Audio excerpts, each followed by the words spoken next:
투자 클럽입니다. HLB 클리니컬 트라이얼.gov에 업데이트된 이 선양 낭성항 관련해서 임상 시작부터 현재 상황까지 한번 살펴봐 드리도록 하겠습니다. 먼저 이 선양 낭성항 관련되는 부분들의 어떤 내용들을 좀 살펴보면 크게 보면 이제 두경부암의 일종입니다. 이 타액선암의 종류 중에 이제 선양 남성항 관련되는 부분들이 두 번째로 이제 흔한데요. 이 타액선이라는 게 뭐 쉽게 말하면 침샘이죠. 이 침샘이 그 턱이라든지 귀라든지 혀밑 이런 여러 곳에 있는데, 그리고 크게 보면 이제 두경부암이라 했잖아요. 두경부암의 17%, 두경부암이라고 하는 것은 이제 이 뇌라든지 눈 이 부분을 제외한 이 얼굴, 뭐 코, 목 요런 부분들을 이제 두경부암이라고 하는데요. 보통 이 인두암 관련되는 비인두, 최근에 이제 비인두암 관련되는 부분, 중국 쪽에서 이제 허가 관련되는 부분, 이 부분들이 나타났을 때 거기 이제 인두암도 두경부암 쪽이고요. 그 다음에 이제 이 갑상선암 관련되는 부분도 이제 두경부암의 뭐 종류에 들어갑니다. 그래서 타액선암에 또 선양남성이 들어가고, 전반적으로 이제 침샘에 생기는 희귀암이죠. 이 고용암 중에서. 그래서 대부분이 이제 마땅한 지금 치료제가 없기 때문에 수술이라든지 방사선요법 정도, 그리고 이제 세포독성 항암제가 지금 듣질 않습니다.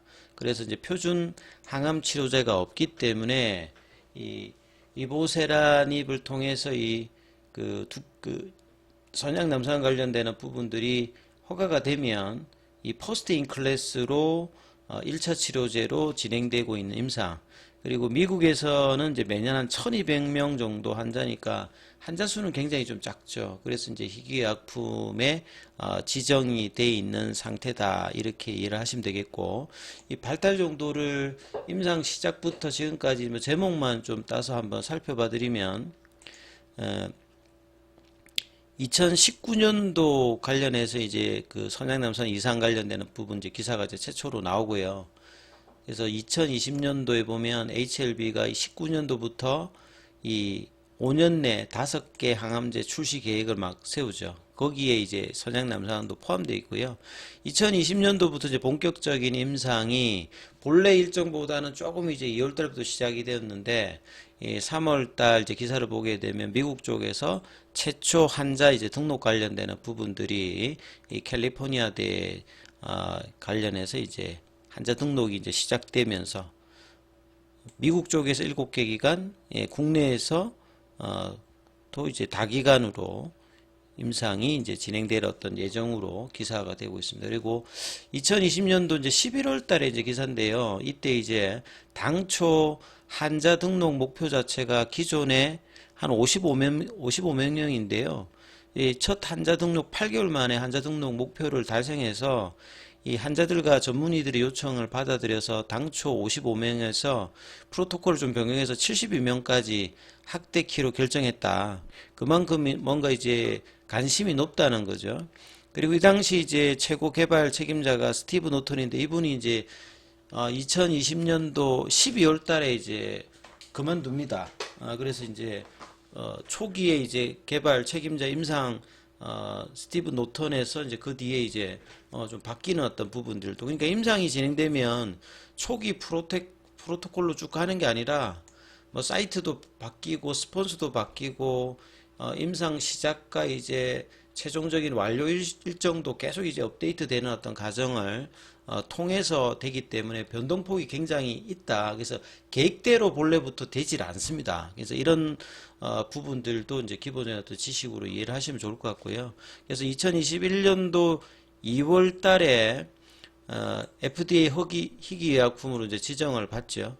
그리고 이제 3월 달에 보시게 되면 완전간에 관련되는 CR 관련되는 부분들도 보고 관련되는 부분이 나왔고, 이 작년도 이제 6월 달에 그 아스코 쪽에서 이 결과 발표 이상 관련되는 포스트 토론 세션에서 발표를 하죠. 그래서 이때 이제 임상 이상을 주도했던 강현석 캘리포니아 이 의과 이 교수 관련되는 부분이 앞서 말씀드렸던 예, 그 부분에 하고 이제 책임자 관련되는 부분들이 좀 이제 2020년도 말부터 좀 바뀌었다. 이렇게 보시면 되겠습니다.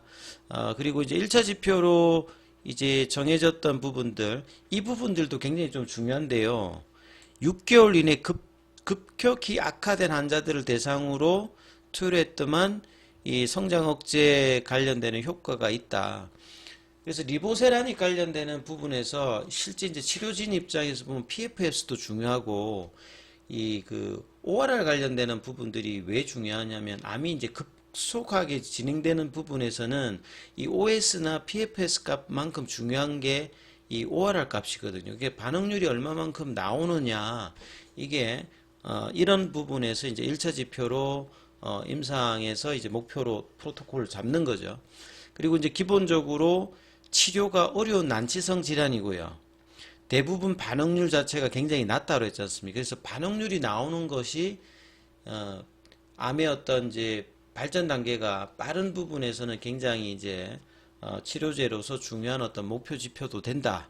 이런 부분을 이해를 하시면 되겠고, 그만큼 이제 기존의 수술이나 방사선 치료 외에 지금 표준 치료제가 없는 어떤 상태다. 이런 어떤 내용들을 보시면 될 것 같고, 그 다음에 이제 클리니컬 트라이얼.gov 들어가서 이 임상 관련되는 NCT 넘버를 치시고 들어오시면 컴플리트라고 되어 있던 것은 임상이 종료되었다는 소리죠.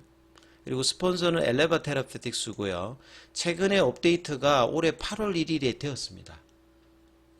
임상은 이제 종료되었는데, 그리고 스타디 레코드 버전을 항상 한번 살펴보시는 게 중요한데, 업데이트가 2020년 이제 1월 25일, 그리고 요 당시 이제 초기 이제 프로토콜 관련되는 부분이 알 수 있고, 그 뒤에 이제 스타디 스테이처스가 계속 이제 변한다는 말은 내용들이 계속 이제 바뀐다는 거죠.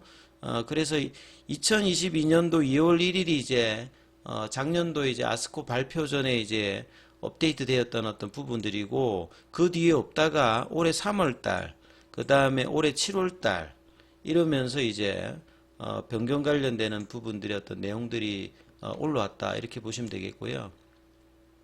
그래서 올해 3월 달에 이제 스테이처를 보시게 되면 이 당시까지는 이제 액티브가 당시였어요.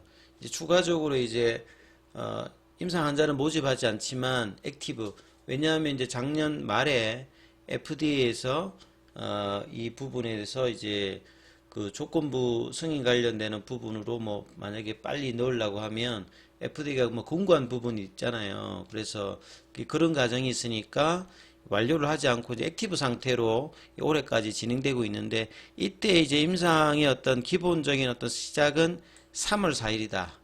2월 달부터 이제 환자 게시는 들어가는데 3월 4일로 액츄얼로 잡혀져 있고, 그 다음에 계산된 어떤 이제 1차 지표 완료를 관련되는 부분은 이제 올해 6월 30일까지 지금 이야기하고 있고, 임상 종료를 내년도 2월 1일까지 또 잡아놨어요. 예. 근데 이 부분들이 이제 뒤에 또 바뀝니다. 그래서 여기는 암이 하나예요. 그러니까 이제 대조군이 없는 거죠. 1차 치료제로 이제 뭐 치료제가 없는 상태니까 기존 약에서 허가받은 게 없으니까 그냥 리보세라님 100하고 200mg을 그냥 하루에 한 번씩 해가지고 28일 사이클로 줘보는 거죠. 예, 경구용으로. 그래서 이제 아파티닙 메슬레이터는 이제 경구용이라는 부분이 그 정제라는 뜻을 한다라고 보시면 될 것 같고요. 그래서 오픈 레벨입니다. 예. 블라인드를 할 필요가 없겠죠. 뭐 다 리보세람 주는 거 아니까 뭐 그 환자들이나 의사들도 다 아는 부분들이고, 이때 이제 기존 초기에 55명에서 한 80명 정도로 늘었습니다. 그죠?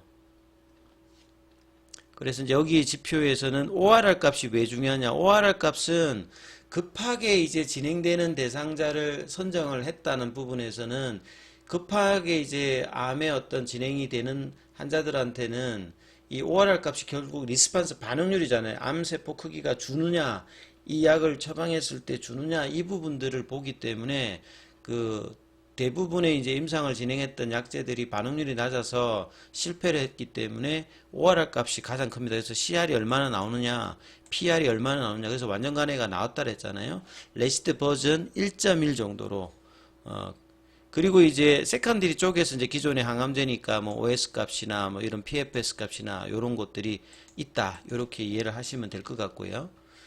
그리고 이제 사이트 보시게 되면 국내에서도 보면 여러 사이트들이 잡혀 있고 미국 쪽 이렇게 되어 있는 부분들을 보일 겁니다. 그리고 이제 7월 달에 이제 업데이트된 걸 보시게 되면 이때 이제 오버럴 스테이처가 컴플리트 완료되어 있죠. 그래서 기존의 스타디 컴플리션하고 프라이머리 컴플리션 이게 바뀐 거죠. 그러니까 6월 달에 사실상 이 부분들이 이제 스타디 컴플리션이 이전만 보면 내년도 뭐 2월 달에 끝날 건데 이제 6월 달에 이제 종료를 해버린 거죠. 요게 이제 변경이 스타디 스테이셔스가 업데이트 되면서 종료를 했다. 이렇게 지금 이야기를 하고 있습니다. 그리고 이제 그 전에 2022년도 4월 1일 그러니까 아스코 발표 전에 나왔던 부분을 보면 이 당시도 보면 2024년도 2월 1일로 돼 있어요. 그러니까 이 부분들이 이제 올해 초까지 돼 있다가 그 최근 업데이트에서는 이제 6월 달로 끝을 냈다. 요렇게 보시면 되겠습니다. 그래서 그 결과 관련되는 부분들이 이제 이후에 내용들이 뭐 이렇게 취합하면 나오지 않을까. 내년도까지 이제 임상 컴플리션이 잡혀 있던 부분들이 이게 변경이 돼 있잖아요. 그래서 이제 이 부분들도 뭐 조만간에 데이터가 그 미국 쪽 관련되는 부분의 어떤 내용들은 나올 가능성이 좀 높다. 그래서 초기에 제일 처음에 환자를 모집하기 전에 이제 프로토콜 보면 그러면 not yet recruiting이라고 되어 있잖아요. 아예 환자 등록을 이제 2020년도부터 하니까 이때는 이제 내년도 1월 1일부터 할 거야. 그리고 이제 그 1차 지표 만족하는 어떤 이제 그 데이터 완료는 2022년도 2월 달에 하고 최종적인 임상은 여기도 보면 2024년도 2월 1일 돼 있잖아요. 그러니까 이 부분들이 이제 계속 변경이 돼 있고 이 스티브 노턴 이제 박사 같은 경우에는 이 당시 이제 그 센트럴 컨택트 퍼션에 잡혀 있습니다만 이분이 이제 중간에 이제 그만두시더라고. 그래가지고 초기에 보면 55명에서 그 인롤먼트도 추가적으로 확대가 되었던 이런 과정들을 뭐 아실 수가 있습니다. 그래서 미국 쪽의 어떤 내용들도 뭐 내년 상반기 중에 이 이야기들이 그 FDA가 이야기했던 부분들에 대한 어떤 이야기들을 뭐 할 내용들도 있을 것 같고 국내 쪽은 이제 지금 보안 요청으로 이제 치하를 했으니까 또 시간이 좀 걸리겠습니다만 미국 쪽의 어떤 이야기들이 내년도에 간암 결과를 보고 난 다음에 그 이 부분도 나올 가능성이 좀 있어 보인다. 미국 쪽 그 부분에 대해서 선양 남성 관련되는 부분 요렇게 좀 이해를 하시면 될 것 같습니다. 여기까지 하겠습니다.